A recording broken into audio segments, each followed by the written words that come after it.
بسم اللہ الرحمن الرحیم۔ شروع اللہ کے نام سے جو سب پر مہربان ہے، بہت مہربان ہے۔ لعن الذین کفروا من بنی اسرائیل علی لسان داود وعیسی ابن مریم ذلك بما عصوا وكانوا يعتدون۔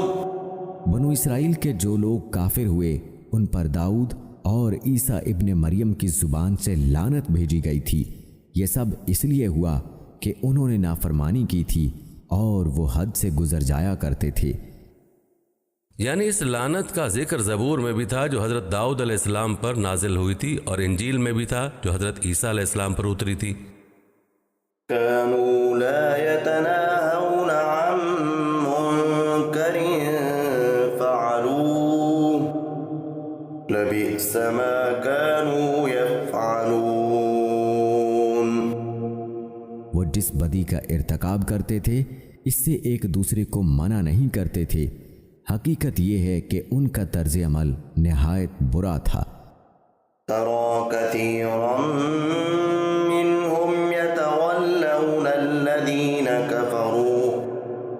لبئس ما قدمت لهم أنفسهم أن سخط الله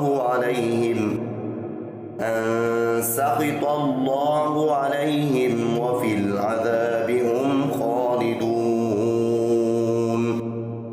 تم ان میں سے بہت سو کو دیکھتے ہو کہ انہوں نے بت پرست کافروں کو اپنا دوست بنایا ہوا ہے، یقیناً جو کچھ انہوں نے اپنے حق میں اپنے آگے بھیج رکھا ہے وہ بہت برا ہے،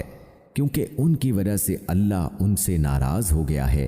اور وہ ہمیشہ عذاب میں رہیں گے۔ یہ ان یہودیوں کی طرف اشارہ ہے جو مدینہ منورہ میں آباد تھے، اور انہوں نے حضور نبی کریم صلی اللہ علیہ وآلہ وسلم سے معاہدہ بھی کیا ہوا تھا۔ اس کے باوجود انہوں نے درپردہ مشرکین مکہ سے دوستیاں گانٹھی ہوئی تھیں اور ان کے ساتھ مل کر مسلمانوں کے خلاف سازشیں کرتے رہتے تھے، بلکہ ان کی ہمدردی حاصل کرنے کے لیے ان سے یہ تک کہہ دیتے تھے کہ ان کا مذہب مسلمانوں کے مذہب سے اچھا ہے۔ وَلَوْ كَانُوا يُؤْمِنُونَ بِاللَّهِ وَالنَّبِيِّ وَمَا أُنزِلَ إِلَيْهِ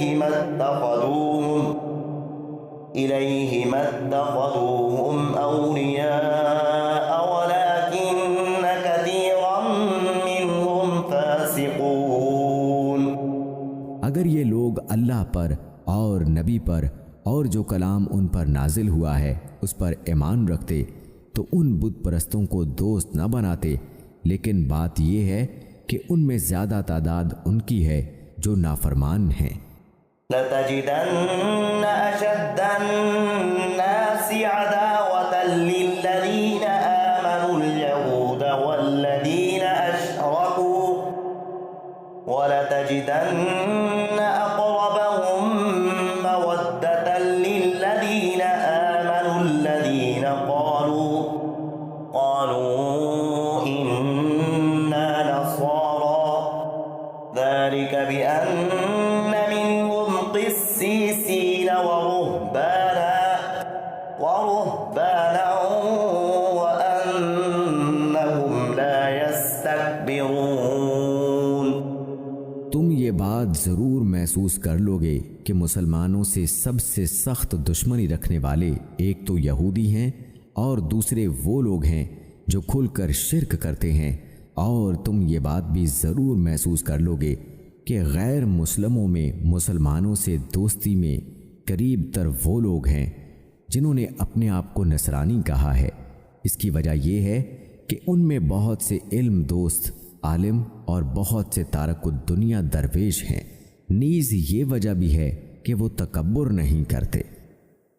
مطلب یہ ہے کہ عیسائیوں میں چونکہ بہت سے لوگ دنیا کی محبت سے خالی ہیں، اس لیے ان میں قبول حق کا مادہ بھی زیادہ ہے، اور کم از کم انہیں مسلمانوں سے اتنی سخت دشمنی نہیں ہے، کیونکہ دنیا کی محبت وہ چیز ہے جو انسان کو حق کے قبول کرنے سے روکتی ہے۔ اس کے برعکس یہودیوں اور مشرکین مکہ پر دنیا پرستی غالب ہے، اس لیے وہ سچے طالب حق کا طرز عمل اختیار نہیں کر پاتے۔ عیسائیوں کے نسبتاً نرم دل ہونے کی دوسری وجہ قرآن کریم نے یہ بیان فرمائی کہ وہ تکبر نہیں کرتے، کیونکہ انسان کی انا بھی اکثر حق کو قبول کرنے میں رکاوٹ بن جاتی ہے۔ عیسائیوں کو جو مسلمانوں سے محبت میں قریب تر فرمایا گیا ہے، اسی کا ایک اثر یہ تھا کہ جب مشرکین مکہ نے مسلمانوں پر ظلم کرنے میں کوئی کسر نہیں چھوڑی تو بہت سے مسلمانوں نے حبشہ کے بادشاہ نجاشی کے پاس پناہ لی، اور نہ صرف نجاشی بلکہ اس کی رعایا نے بھی ان کے ساتھ بڑے اعزاز و اکرام کا معاملہ کیا۔ بلکہ جب مشرکین مکہ نے اپنا ایک وفد نجاشی کے پاس بھیجا اور اس سے درخواست کی کہ جن مسلمانوں نے اس کے ملک میں پناہ لی ہے انہیں اپنے ملک سے نکال کر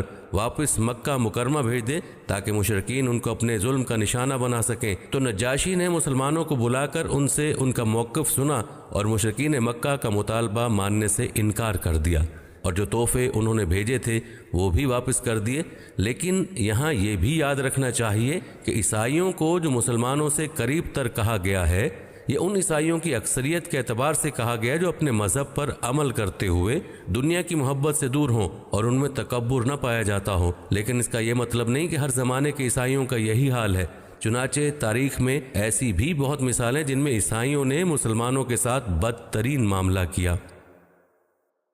وَإِذَا سَمِعُوا مَا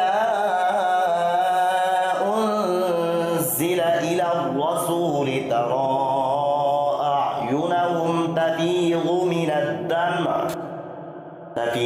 مِنَ الدَّمْعِ مِمَّا عَرَفُوا مِنَ الْحَقِّ يَقُولُونَ رَبَّنَا آمَنَّا فَاكْتُبْنَا مَعَ الشَّاهِدِينَ۔ اور جب یہ لوگ وہ کلام سنتے ہیں جو رسول پر نازل ہوا ہے تو چونکہ انہوں نے حق کو پہچان لیا ہوتا ہے، اس لیے تم ان کی آنکھوں کو دیکھو گے کہ وہ آنسوؤں سے بہہ رہی ہیں، اور وہ کہہ رہے ہیں کہ اے ہمارے پروردگار، ہم ایمان لے آئے ہیں، لہٰذا گواہی دینے والوں کے ساتھ ہمارا نام بھی لکھ لیجئے۔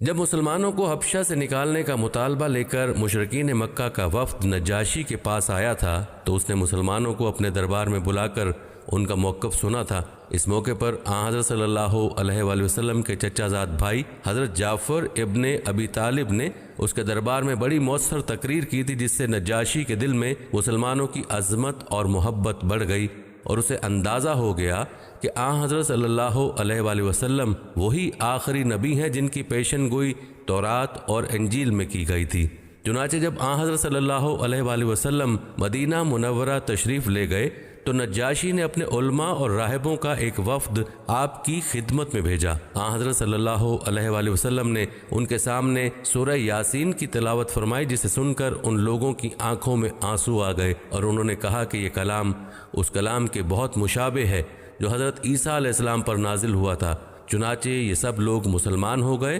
اور جب یہ واپس حبشہ گئے تو نجاشی نے بھی اسلام قبول کرنے کا اعلان کر دیا۔ ان آیات میں اسی واقعے کی طرف اشارہ ہے۔ وَمَا لَنَا لَا نُؤْمِنُ بِاللَّهِ وَمَا جَاءَنَا مِنَ الْحَقِّ وَنَطْمَعُ أَن يُدْخِلَنَا رَبُّنَا مَعَ الْقَوْمِ الصَّالِحِينَ۔ اور ہم اللہ پر اور جو حق ہمارے پاس آ گیا ہے اس پر آخر کیوں ایمان نہ لائیں، اور پھر یہ توقع بھی رکھیں کہ ہمارا رب ہمیں نیک لوگوں میں شمار کرے گا۔ فَأَثَابَهُمُ اللَّهُ بِمَا قَالُوا جَنَّاتٍ تَجْرِي مِن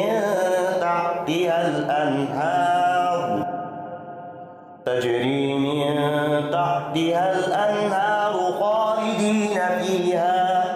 وَذَلِكَ جَزَاءُ الْمُحْسِنِينَ۔ چنانچہ ان کے اس قول کی وجہ سے اللہ ان کو وہ باغات دے گا جن کے نیچے نہریں بہتی ہوں گی، جن میں وہ ہمیشہ رہیں گے، یہی نیکی کرنے والوں کا صلہ ہے۔ وَالَّذِينَ كَفَرُوا وَكَذَّبُوا بِآيَاتِنَا